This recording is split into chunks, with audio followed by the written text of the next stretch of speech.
Ladies and gentlemen, you've seen the live streams, now have a good look at Bright Blue, finally completed in Lego bricks.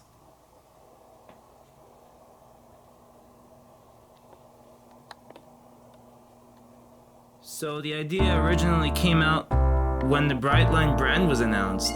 So I was like, yeah, this would be something pretty cool to model in Lego, but it's not gonna be easy because the branding has a lot of slants, and slants are not something very characteristic of rectangular plastic bricks. But I managed to pull through, come up with a design that's actually viable and easily convincing, especially if you look at it further than about 3 feet from the subject. It would be very hard to tell that it's pixelated at all. You need literally magnifying glass to see it, or very good resolution on the camera. But yeah, this is Bright Blue. The locomotives, this is actually the second trial for the locomotives. I've designed them back in 2016. Let's actually bring the 102 a lot closer. Forgive me in the sharp R40 curved track. So I actually went ahead and did a Siemens Charger back in 2016 when they first got delivered. But with very minimal references, I was bound to get a lot of things wrong. In 2018, actually a few weeks ago, probably thanks to the opening of the Miami Central service, since they originally ran from West Palm to Fort Lauderdale, I thought, let's give this a go, let's do this again, let's try it again and see how it goes. Sure enough, I immediately got a design of the passenger cars and chose Bright Blue due to its easiness and wide availability of a parts palette. Like you can see, I've used like 4 different shades of blue: medium blue, light royal blue, medium azure, and dark azure. And then days later, I just came up with a design for the engine. Now this design underwent so many revisions. Like, it's unbelievable how many times I had to keep changing. Even today, when I finally built these in person, I came up with a lot of changes in the last second, including the seating in the cabin. Eventually I managed to make a roomy cab, and of course you can see Mr. Engineer Fig, whatever, sitting in the driver's seat. LED lights, the double use of the power functions lights went perfectly. The new nose design, I like it a lot better than the previous one. The previous one looked like a mixture between a streamlined modern passenger locomotive and, of course, streamliner because of the use of arch pieces. Of course, a very big difference between the original version and this one, aside from the yellow band and improved nose, is the use of the bright green, very canonical use, the bright green plates to model what would be the FP&L biodiesel stickers. They have like a small little vinyl wrap on the bottom there, confirming and affirming to the spectator that their trains are powered by biodiesel fuel. Very fuel efficient. I guess that really puts the tier 4 in these Siemens Chargers.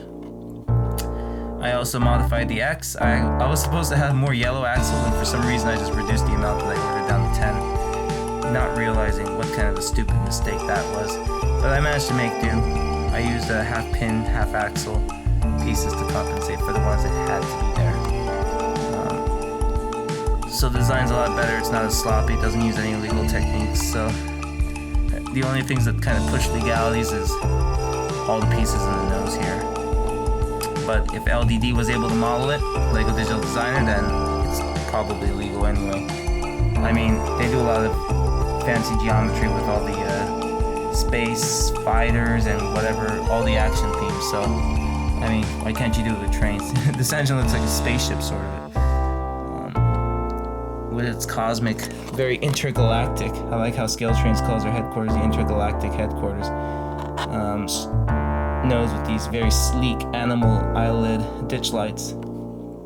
I like how it came out, and I actually like how they transmit the LED lights.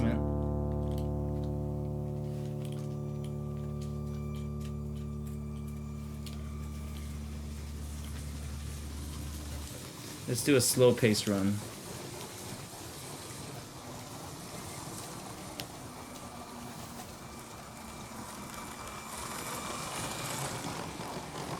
So this entire set measures about 90 inches in length. Each car is 48 studs, each engine is about 43 studs, so you put it together, you have 6 bodies that come up to about 90 inches, as 48 studs is 15 inches.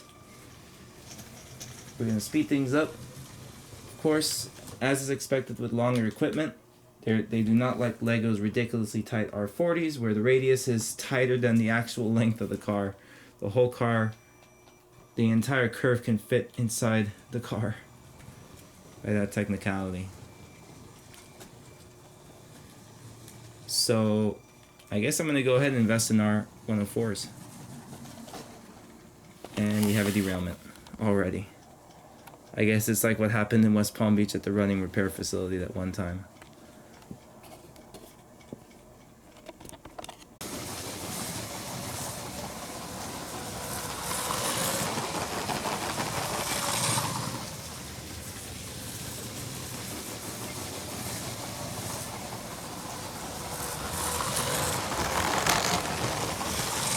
Zoom. That said, I hope you guys have enjoyed this entire series. And please, don't forget to leave a like, comment, and subscribe to my horrible channel. Well, okay, it's not that bad. It's a pretty good channel. I try my best to offer some good content to you guys. From HQ, where we are now boarding for Brightline, this is TE out.